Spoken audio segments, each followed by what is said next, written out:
Hello students, मैं Sanjay Dubey SKD maths में आपका एक बार फिर से स्वागत करता हूं। स्टूडेंट्स, पिछले दिनों में हमने जो वीडियोस डाले थे उन वीडियोस में ट्रिग्नोमेट्रिक फंक्शन की जो एनसीईआरटी एक्सरसाइज है 3.1, 3.2 और 3.3 के जो मेथड्स थे और जो सॉल्यूशन थे उन एक्सरसाइज के, उनको मैंने किया था। आज हम लोग एक और इम्पॉर्टेंट टॉपिक को डिस्कशन करने चल रहे हैं। सबसे पहले आज हम लोग ट्रिग्नोमेट्रिक फंक्शन के ग्राफ का स्टडी करेंगे। ग्राफ पैटर्न को समझने की कोशिश करेंगे, उनके बिहेवियर को समझने की कोशिश करेंगे। देन आफ्टर हम लोग इक्वेशन, जो ट्रिग्नोमेट्रिकल इक्वेशन है, उसके फार्मूले को समझने का प्रयास करेंगे, कैसे उनका यूज होगा। और फिर यदि हमारे पास समय बचा तो हम लोग ट्रिग्नोमेट्रिक इक्वेशन की जो एक्सरसाइज है, एक्सरसाइज 3.4 एनसीईआरटी से, उसको समझने और लगाने का प्रयास करेंगे। पिछला वीडियो यदि आप लोगों ने सही से देखा होगा तो याद होगा आप लोगों को कि हमने जितने भी ट्रिग्नोमेट्रिकल फंक्शन थे, that means sine, cos, tan, cot, sec and cosec, सभी ट्रिग्नोमेट्रिकल फंक्शन के डोमेन और रेंज को मैंने डिफाइन किया हुआ था। तो यहाँ पे मैं डोमेन, रेंज और जो त्रिकोणमितीय फलन है sine, cos, tan, cot, sec and cosec के जो ग्राफ है और उनका बिहेवियर है, उसको समझने का प्रयास करेंगे, उसको लगाने का प्रयास करेंगे।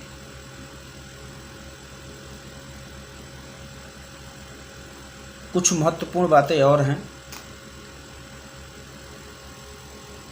स्टूडेंट्स। अभी तक मैथमेटिक्स में या पिछले क्लासेस में आप लोगों को ये बताया गया है कि 0/1 यानी किस 0 के बटे कोई संख्या अगर हम लेते हैं तो उसकी वैल्यू क्या होती है, 0 होती है। ऐसा हम लोगों ने पढ़ा है। That means 0/something is equal to 0।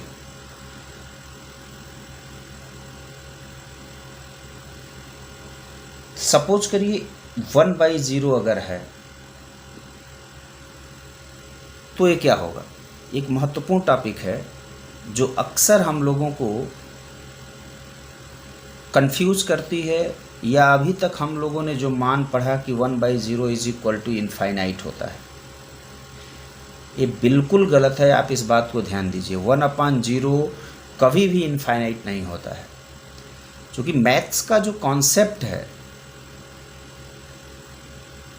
उसमें 0 से डिवाइड करने का कोई रूल ही नहीं है। That means this is not a legal. अगर हम 0 से डिवाइड करते हैं तो इसका मतलब ये होता है कि हम कोई इलीगल कार्य कर रहे हैं। तो एक बहुत महत्वपूर्ण बात है, इसको आप जरूर समझने का प्रयास करेंगे कि 1/0 फिर क्या है, अगर इनफाइनाइट नहीं तो नॉट डिफाइंड। दैट मीन्स अपरिभाषित, आप इसे कह सकते हैं। ठीक है, इसको आप समझने का जरूर प्रयास करिए, क्योंकि अभी हम लोग कुछ जनरल वैल्यूज पढ़ेंगे, जैसे tan π/2 की वैल्यू इनफाइनाइट होती है, तो एग्जैक्टली क्या होता है वहाँ पे, वो भी हम समझने का प्रयास करेंगे। एक्चुअली मैथमेटिक्स में और स्पेशली कैलकुलस में एक कॉन्सेप्ट आया है कि 1/0 जो होता है ना, ये 0 जो होती है अप्रोचिंग वैल्यू होती है। अप्रोचिंग वैल्यू का मतलब क्या होता है कि 0 जो है ये एग्जैक्टली 0 यहाँ पे नहीं होती है, वो 0 से कुछ छोटा होगा या तो 0 से कुछ बड़ा होगा। कुछ का मतलब बहुत माइनर डिफरेंस अगर आप कह सकते हैं वहाँ पे हो। तो 1/0 की वैल्यू है, अगर ये एग्जैक्टली 0 है तो नॉट डिफाइन होगी, लेकिन अगर अप्रोचेज वैल्यू है तो इसकी वैल्यू माइनस इनफाइनाइट या प्लस इनफाइनाइट होती है, जैसा कंडीशन रहता है। ठीक है, तो इसको आप लोग अच्छे से पहले समझ लीजिए क्योंकि हम इसका यूज करेंगे। इसके बाद स्टूडेंट्स, अभी आप लोग चूँकि 11th में आए हो, नए आए हो, तो आप लोगों को इंटरवल्स की जानकारी नहीं है, अंतराल क्या होते हैं इसकी जानकारी नहीं है। तो मैं शॉर्टकट में आपको समझाने का प्रयास करता हूँ, उसके बाद फिर हम आगे बढ़ेंगे। अंतराल बेसिकली 4 प्रकार के होते हैं। एक होता है क्लोज्ड इंटरवल, मैं लिखने का बस तरीका बताऊंगा यहाँ पे आपको। क्लोज्ड इंटरवल का मतलब क्या होता है कि यदि x की वैल्यू a से बड़ी हो या a से बराबर हो, b से छोटी हो या b से बराबर हो, तो इसको हम लोग कहते हैं क्लोज्ड इंटरवल में a b। क्या बोलते हैं? A be in close interval. इसे हम लोग बंद अंतराल कहते हैं हिंदी में।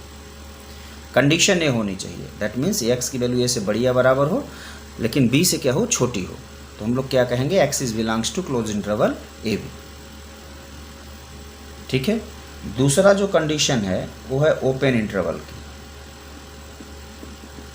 ओपन इंटरवल क्या कहता है कि एक्स की वैल्यू एग्जैक्टली ए से छोटी होती है, सॉरी बड़ी होती है, और बी से क्या होती है, छोटी होती है। यहाँ बराबर वाली कंडीशन नहीं होती है। इसको जो लिखने का तरीका है कुछ इस प्रकार से हम लिखते हैं। ठीक है, छोटे कोष्टक में, या इसी को हम ऐसे भी रिप्रेजेंट करते हैं, ओपन इंटरवल ए बी को।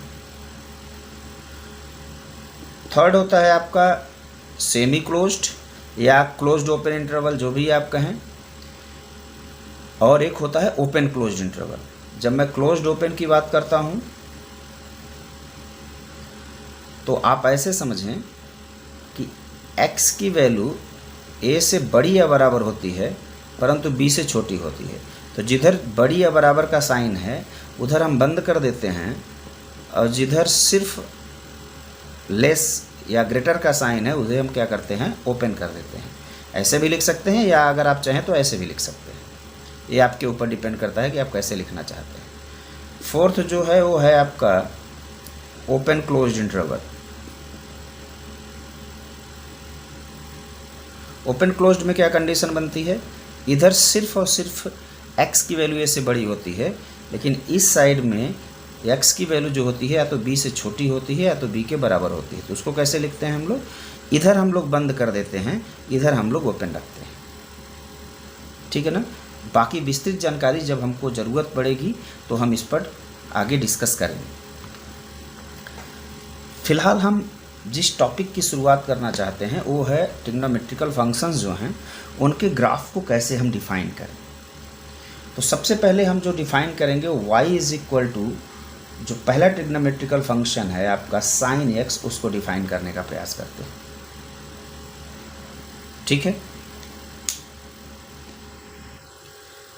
स्टूडेंट, जो साइन x का डोमेन होता है वो मैंने आपको बताया था, डोमेन मीन्स प्रांत, हिंदी में क्या बोलते हैं, इसे हम लोग प्रांत बोलते हैं। जो प्रांत होता है वो सभी रियल नंबर होता है। प्रांत का मतलब क्या है, x की वैल्यू, देखो कोई भी फंक्शन होता है, अगर हम उसमें दो कंडीशन समझिए आप, एक इनपुट वैल्यू और एक आउटपुट वैल्यू। तो x की जो वैल्यू होती है वो इनपुट वैल्यू होती है, तो x की वैल्यू रखने पर करस्पॉन्डिंग जो वैल्यू हम ऑब्टेन करते हैं उसे हम क्या बोलते हैं, आउटपुट बोलते हैं। तो डोमेन सदैव कहाँ से लिया जाएगा, किस वेरिएबल की वैल्यू होगी, वो x की वैल्यू होगी। तो यहाँ आप x की कोई भी वैल्यू ले लीजिए, निश्चित रूप से फंक्शन क्या होगा, डिफाइन होगा। ठीक है, तो जो डोमेन हुआ वो क्या हुआ, r हुआ, और जो इसका रेंज होता है साइन x का वो -1 से 1 होता है। क्लोज इंटरवल में -1 से 1 होता है, या दूसरे शब्द में आप इसे ऐसे लिख सकते हैं कि जो y की वैल्यू होती है वो -1 से किसके बीच में होती है, 1 के बीच में होती है। देखो अभी मैंने यही कंडीशन बताया था कि अगर x की वैल्यू a और b के बीच में होती है तो उसे हम लोग क्या कहते हैं, बंद अंतराल a b कहते हैं। तो यहाँ पे जो वैल्यू है y की वो -1 से 1 के बीच में है, तो जो आपका रेंज होता है साइन x का वो -1 से 1 के बीच में होता है। ग्राफ बिहेवियर क्या है उसका, वो भी मैं समझने का प्रयास करता हूँ।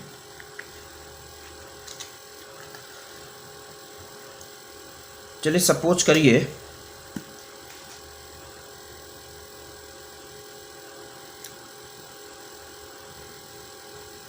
ये आपका एक्स एक्सिस है, ये वाई एक्सिस है,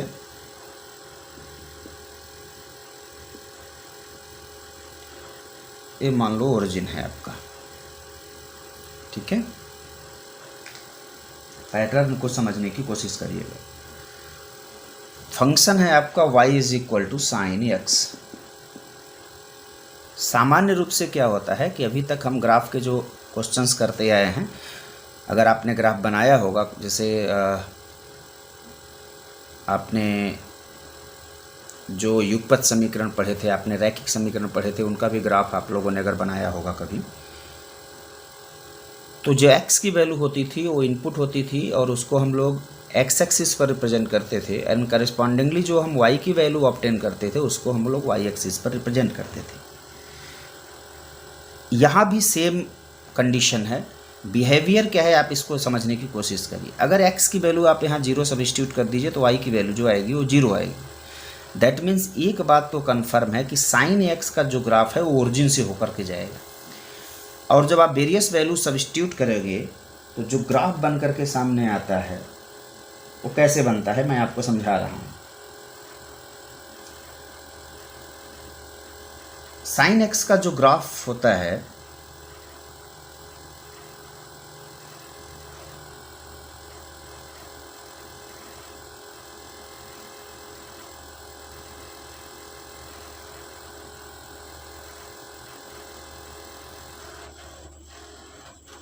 वो कुछ इस प्रकार से होता है। कहाँ से जा रही है? ओरिजिन से जा रही है। आपका 0 हो गया, यहाँ पे आपका π/2 हो गया, ये आपका पाई हो गया, ये आपका 3π/2 हो गया, ये आपका 2π हो गया, यहाँ पे आपका -π/2 होगा, ये आपका -π होगा, -3π/2 होगा, और ये आपका -2π होगा। अगर आप देखें, समझने का प्रयास करें कि जो आई एक्सिस की वैल्यू है, इसकी जो मैक्सिमम वैल्यू है,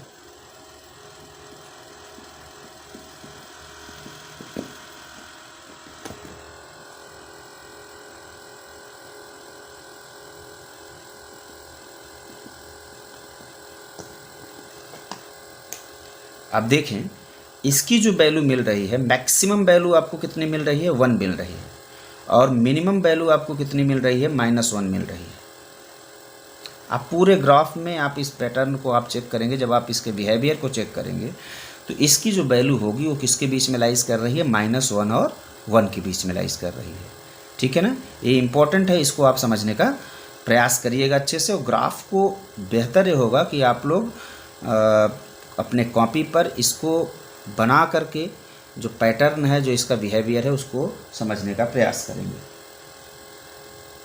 नेक्स्ट जो हमारा फंक्शन है वो है, हम इसको रिमूव करते हैं और अब हम लोग जो cos x है, y is equal to cos x है, उसके ग्राफ के बारे में विचार करते हैं। बेटा इसका भी जो डोमेन होता है वो रियल नंबर होता है, और जो रेंज होता है वो आपका क्लोज्ड इंटरवल में -1 से 1 ही होता है। ठीक है, इसका भी ग्राफ पैटर्न अगर आप देखेंगे, ये आपका x एक्सिस हो गया, ये आपका y एक्सिस हो गया,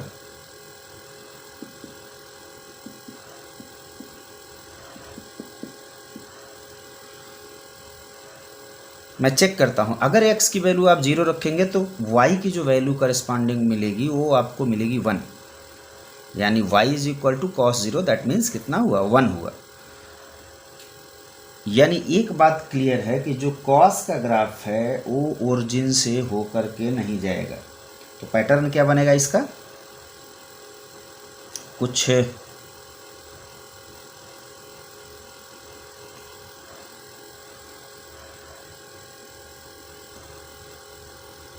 थोड़ा सा इसको करेक्ट करते हैं।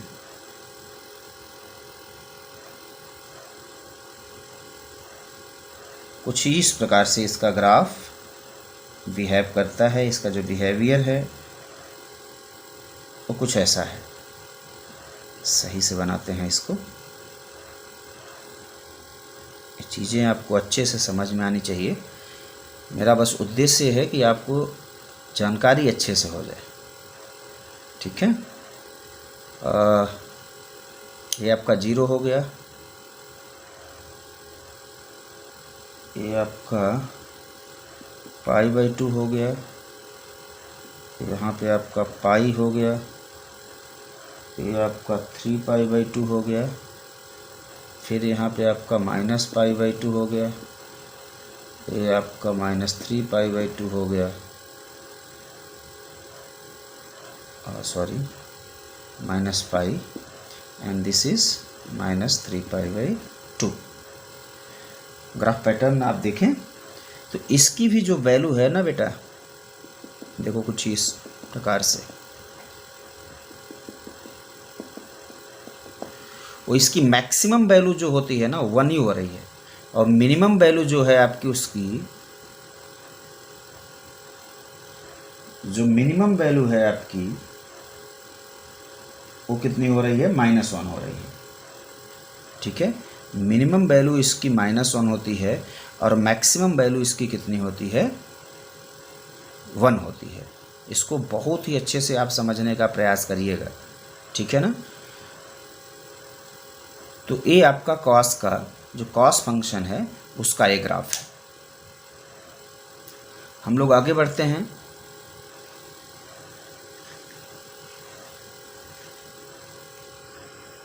और जो नेक्स्ट फंक्शन है हमारा वो है टेंजेंट, y = tan x। ये भी बहुत महत्वपूर्ण है, इसको ज़रूर आप समझने का प्रयास करिए। जो डोमेन होता है ये तरह से आप समझने का प्रयास करें। यहाँ पे टेंजेंट x का जो डोमेन होता है, जो मैंने लास्ट वीडियो में भी आपको बताया था, वो होता है रियल नंबर, ठीक है। tan x का जो डोमेन होता है वो रियल नंबर होता है, बट जो रेंज होता है यहाँ पे आप ज़रूर समझने का प्रयास करिएगा। वो आपको मैंने लिखवाया था कि r -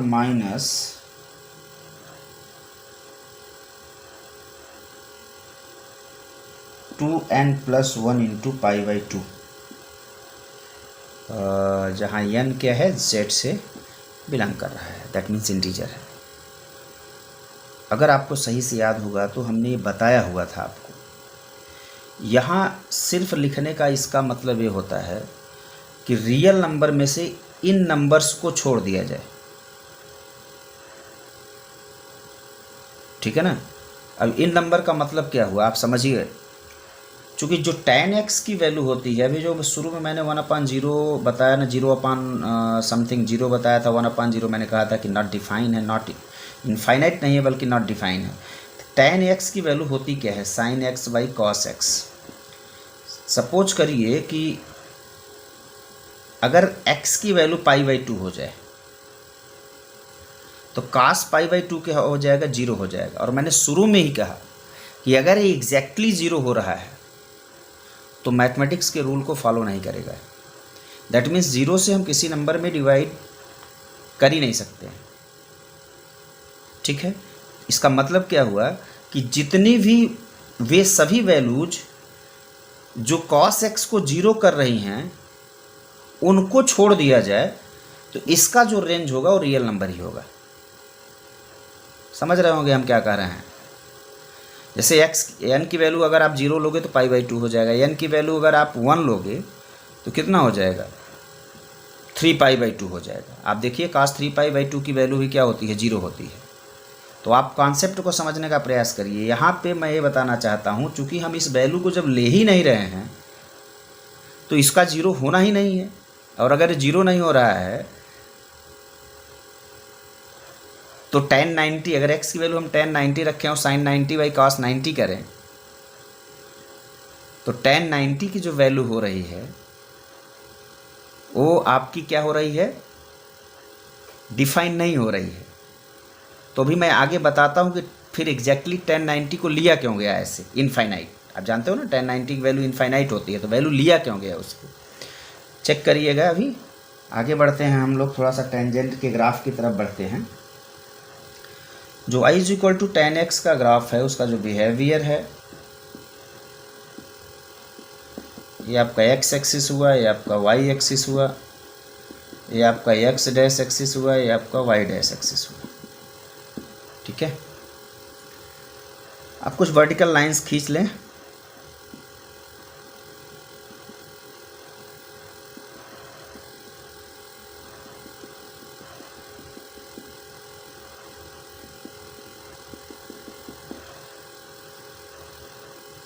ठीक है, पैटर्न चेक करने की कोशिश मैं करूँगा। ये π/2 ले लीजिए, 3π/2 ले लीजिए, इसे -π/2 ले लीजिए, इसे -3π/2 ले लीजिए।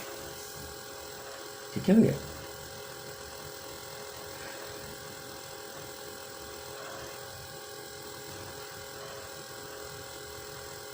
यदि हम x की वैल्यू 0 सब्स्टिट्यूट करें तो क्लियरली y की वैल्यू क्या मिलेगी, आपको 0 मिलेगी। क्यों? क्योंकि tan 0 की वैल्यू क्या होती है, 0। इसका मतलब है कि इस टेंजेंट का जो ग्राफ है ओरिजिन को सेटिस्फाइड करते हुए जाएगा। बनता कैसे है, आप इसको समझने का प्रयास करें।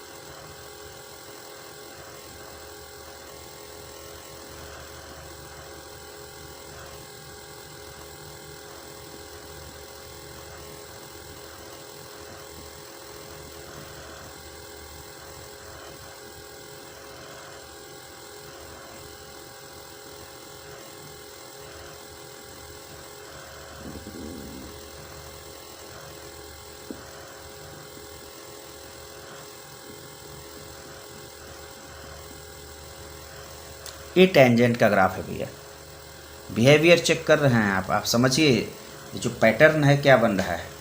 ये जो लाइन है आपको ऐसा महसूस होगा कि यहाँ पे जो वैल्यू मिल रही है वो कितनी मिल रही है, वो इसकी स्पर्शी है। किसकी? इस कर्व की, जो आपने एक कर्व बनाया हुआ है ना, ऐसा महसूस हो रहा है कि ये आपकी क्या है, स्पर्शी है।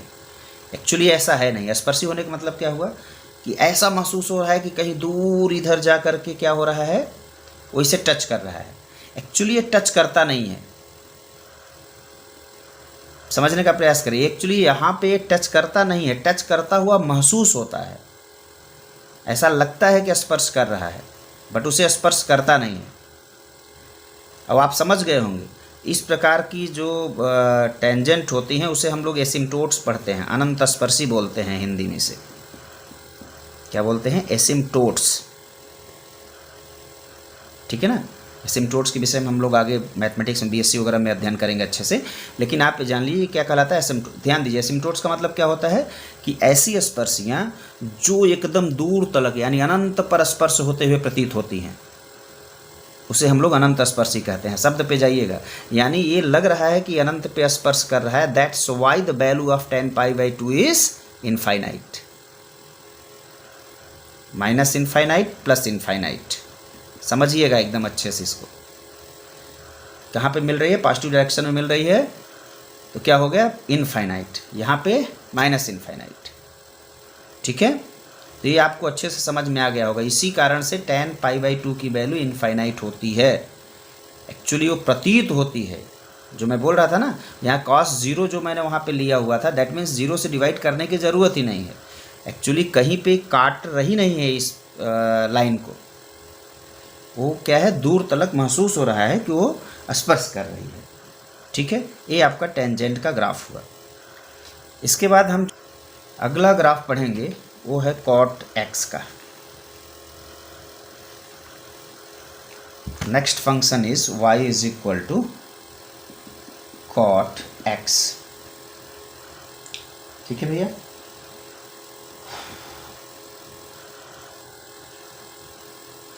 y is equal to cot x में जो डोमेन होता है, मैंने आपसे बताया था, वो r होता है, रियल नंबर, और जो आपका रेंज होता है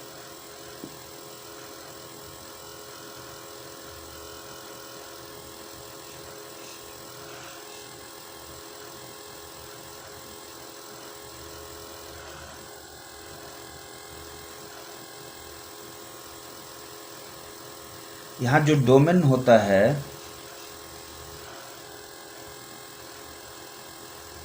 वो होता है रियल नंबर माइनस n पाई।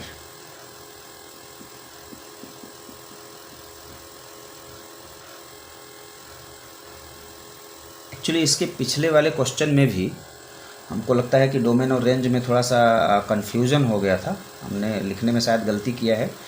अगर ऐसा है तो आप उसको देख लीजिएगा, ठीक है ना।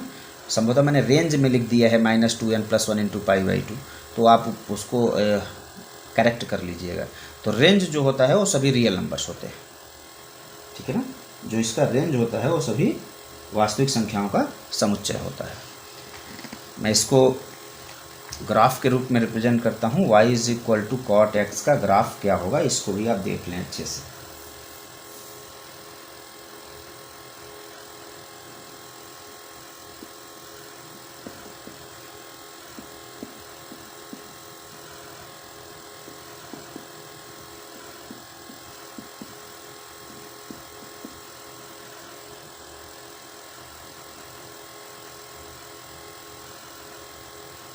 ये 0 हो गया ये आपका। यहाँ भी कुछ वर्टिकल लाइन्स हम ड्रॉ करते हैं।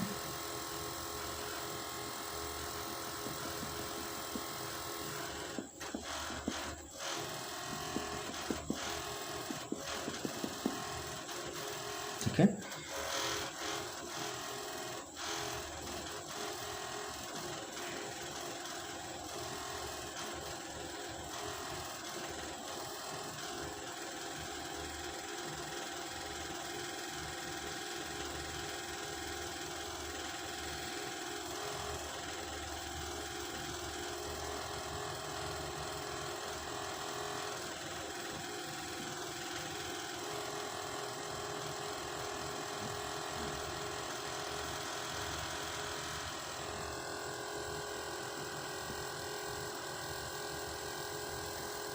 कुछ इस प्रकार से जाता है, इसको आप ध्यान दें, ठीक है। आपको अच्छे से समझ में आएगा ये सारी बातें। अगर आप थोड़ा सा भी प्रयास करेंगे तो बहुत ही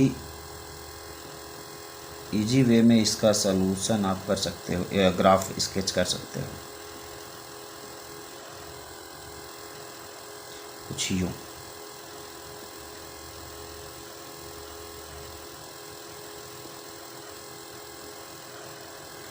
ठीक है, ये आपका cot x का स्केच है। ये π/2 है, ये आपका 3π/2 है, ठीक है। ये आपका पाई होगा, ये आपका -π/2 होगा, -π होगा, -3π/2 होगा।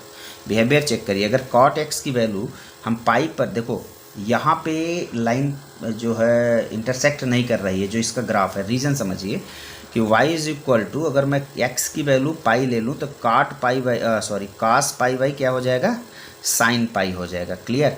And the value of cos π that is -1 and the value of sin π that is 0।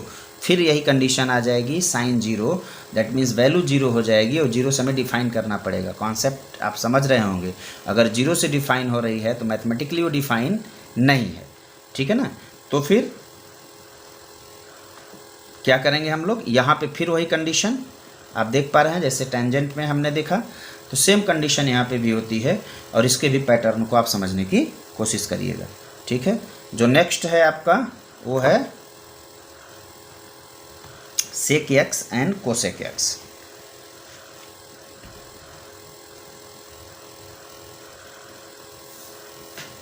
तो sec x है y = sec x, इसको भी समझने का प्रयास करते हैं हम लोग। sec x का जो प्रांत होता है, यानी जो डोमेन होता है, वो रियल नंबर होता है माइनस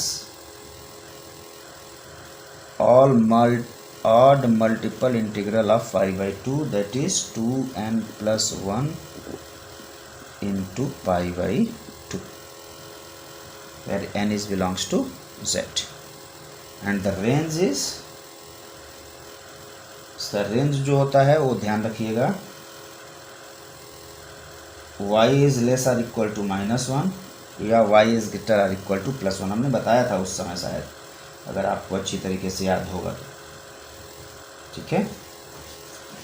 इसको आप सेक एक्स के पैटर्न को समझने की कोशिश करिएगा। फिर से वही condition, x axis y axis, ठीक है भैया। फिर आप वर्टिकल लाइन ड्रॉ करें,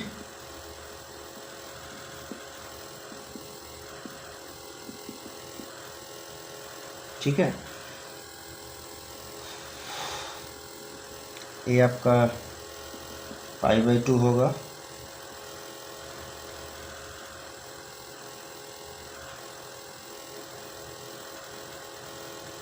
यहाँ आपका 3π/2 होगा। कुछ इस प्रकार से बनना है, इसको ध्यान से समझिएगा। -π/2 और ये 3π/2, ठीक है।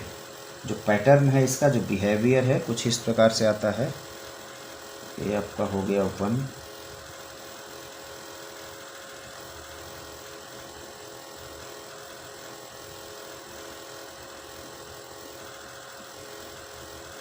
जो इसका बिहेवियर है कुछ ही आता है, ठीक है। उसी प्रकार से -1 हो गया।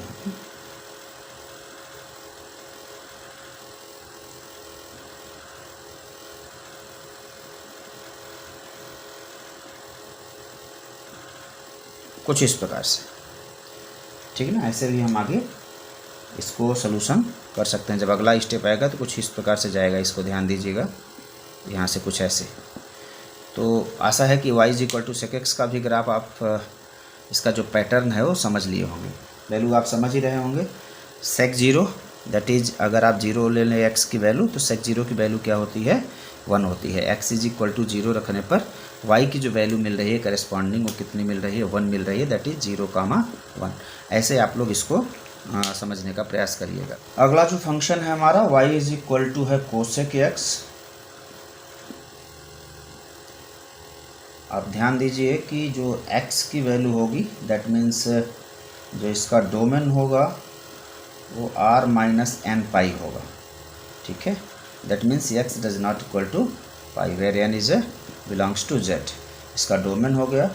और जो y की वैल्यू होगी, y बिलोंग्स करता है -∞ से -1 क्लोज्ड इंटरवल में, सॉरी ये सेमी क्लोज्ड है, इसको ध्यान दीजिएगा। यूनियन या लगा होता है, मैंने पिछले वाले वीडियो में आपको या करके बताया हुआ है, या लगा होता है तो या को हम लोग क्या करते हैं? यूनियन लिखते हैं। और ये इनफाइनाइट, अभी आगे हम लोग इस पर डिस्कस करेंगे, लेकिन इतना जान लीजिए।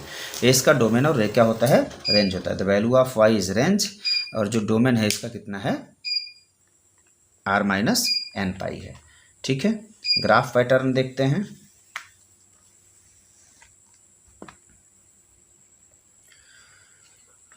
ये आपका x axis, y axis, x dash axis, y dash axis, फिर वर्टिकल लाइन ले जाइए आप,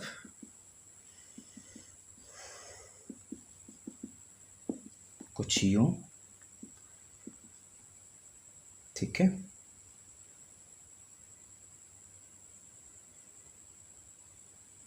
ये आपका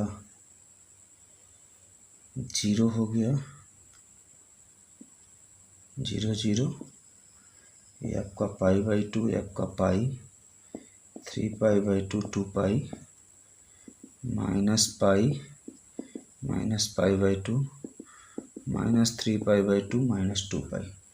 जो बिहेवियर है भैया इसका, वो कुछ यूं जाता है,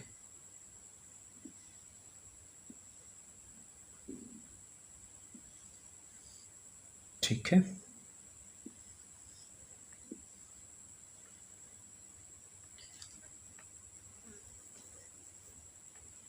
जो cosec x का बिहेवियर है वो मैं आपको बता रहा हूँ, ठीक है।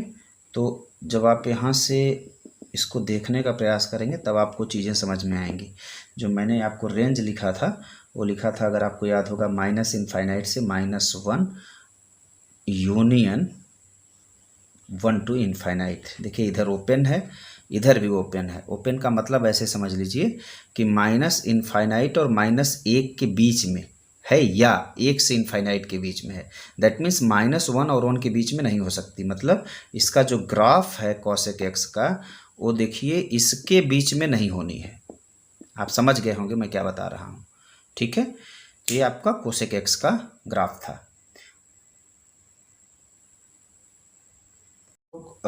आगे बढ़ते हुए ट्रिग्नोमेट्रिकल इक्वेशन के कुछ फार्मूलों को अध्ययन कर लेते हैं। महत्वपूर्ण है आपके लिए।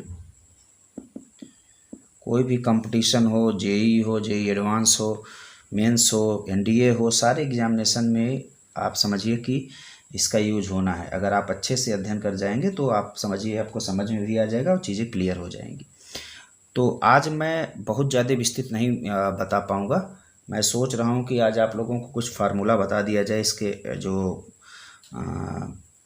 ट्रिग्नोमेट्रिकल इक्वेशन के होते हैं। सबसे पहले आप ये समझ लीजिए ट्रिग्नोमेट्रिकल इक्वेशन क्या है। इक्वेशन आप जानते हो अच्छी तरीके से, एक ऐसा इक्वेशन जिसमें ट्रिग्नोमेट्रिकल फंक्शन का इन्वॉल्वमेंट हो। अगर ट्रिग्नोमेट्रिकल फंक्शन है उस इक्वेशन में तो उसे हम लोग क्या कह देंगे, ट्रिग्नोमेट्रिकल इक्वेशन कह देंगे, ठीक ना। एक ऐसा इक्वेशन जिसमें ट्रिग्नोमेट्रिकल फंक्शन का इन्वॉल्वमेंट हो उसे हम लोग ट्रिग्नोमेट्रिकल इक्वेशन कहते हैं। तो आप ध्यान दीजिएगा, यदि साइन थीटा की वैल्यू, पहला फार्मूला, मैं आज फार्मूला ही लिखूंगा, अब 0 है तो थीटा की जो वैल्यू होती है वो n पाई होती है। यहाँ पे लिखने के पहले जो महत्वपूर्ण बात है वो आप समझ लीजिए। जब हम किसी समीकरण को सॉल्व करते हैं तो यहाँ पे दो मान निकालते हैं, एक होता है मुख्य मान और एक होता है आपका व्यापक मान। तो व्यापक मान का मतलब ये होता है कि पहले मुख्य मान समझे। मुख्य मान का जो मतलब होता है वो 0 से 360 अंश के बीच में, ऐसा मान जो 0 से 360 अंश के बीच में, थीटा का वह मान जो 0 से 360 अंश के बीच में लेते हैं उसे हम लोग क्या कहते हैं, मुख्य मान कहते हैं। यहाँ पे देखिए 360 से कम बट 0 या 0 से बड़ा, ये आप समझने का प्रयास करिए। दैट मीन्स इसका मतलब समझिए, theta is greater or equal to 0 but less or equal to 360। अगर इसके बीच में जो वैल्यू जाती हैं उसे हम लोग क्या कहते हैं, मुख्य मान कहते हैं। आप लोग पढ़े भी हो जनरली, जैसे साइन थीटा की वैल्यू 1/2 ले लिया। अब आप बता सकते हो थीटा के कौन कौन से मान हैं थीटा में, इसमें हम थीटा के स्थान पर 0 और 360 अंश के बीच में ऐसे कौन कौन से मान रख सकते हैं जिसकी वैल्यू 1/2 हो जाए। तो वो जो थीटा की जो वैल्यू आएगी वो आपका क्या हो जाएगा, मुख्य मान हो जाएगा। और यहाँ पे हम लोग क्या करेंगे, व्यापक मान का भी अध्ययन करेंगे। तो मुख्य मान आपका ये हो गया जो 0 से 360 अंश के बीच में होगा, और जो व्यापक मान निकालेंगे हम लोग उसके लिए हम लोग फार्मूला डेरिवेट करते हैं, फार्मूला बनाते हैं। तो साइन थीटा की वैल्यू अगर 0 हो तो थीटा की वैल्यू क्या होगी, n पाई होगी। सेकेंड, कॉस थीटा की वैल्यू अगर 0 हो तो थीटा की जो वैल्यू होती है वो होती है n+1, 2n+1 इंटू π/2 होती है, ठीक है। तीसरा, tan theta is equal to 0 हो तो सेम फार्मूला जो साइन वाला है, that means general value of theta, ये जो मैं फार्मूला लिख रहा हूँ ये जनरल वैल्यू के लिए लिख रहा हूँ। Where n is integer, n की वैल्यू आप कुछ भी ले सकते हो, वैल्यू मिलती चली जाएगी। ये तो एक स्पेसिफिक मान हो गया 0 से 360 के बीच में, थीटा इज इक्वल टू क्या होगा, n पाई। ये आप याद करिएगा। इसके विषय में जब हम क्वेश्चन कराएंगे ट्रिग्नोमेट्रिकल इक्वेशन के तो हम और भी बातें आपको स्पष्ट कर देंगे। इसके बाद यदि कंडीशन इस प्रकार की हो, sine theta is equal to sine alpha हो, then the general value of theta is equal to n pi plus -1 to the power n into alpha. Next है आपका cos theta is equal to cos alpha के रूप में हो तो general value of theta होती हो 2n pi plus minus alpha. Next tan theta is equal to, अगर टेन अल्फा के रूप में हो तो जो जनरल वैल्यू ऑफ थीटा होती है वो n पाई प्लस अल्फा होती है, ठीक है भैया। एंड क्वाड्रेटिक टर्म्स में अगर कंडीशन दी गई हो, साइन स्क्वायर थीटा बराबर साइन स्क्वायर अल्फा, या कॉस स्क्वायर थीटा बराबर कॉस स्क्वायर अल्फा, या tan square theta is equal to tan square alpha, then the general value of theta is equal to n pi plus minus alpha. ये तीनों फार्मूले के लिए same होता है, इसको ध्यान दीजिएगा। ये तीनों फार्मूले के लिए सेम जनरल वैल्यू का फार्मूला है। साइन कॉस टेन को आप याद कर लीजिएगा। अगर ये ट्रिग्नोमेट्रिकल फार्मूले आप कैलकुलेट करने में सहायक होंगे अगर आप इसे याद कर लेंगे तो आप इसको अच्छे से याद करिएगा। इसका यूजेस जो है मैं नेक्स्ट वीडियो में बताऊंगा, ठीक है ना। चूँकि वीडियो बहुत लंबा हो रहा है इसलिए मैं इस वीडियो को यहीं पे रोक रहा हूँ। ट्रिग्नोमेट्रिकल इक्वेशन के विषय में हम लोग आगे के वीडियो में अच्छे से डिस्कशन कर लेंगे। बहुत बहुत धन्यवाद आपका, थैंक यू।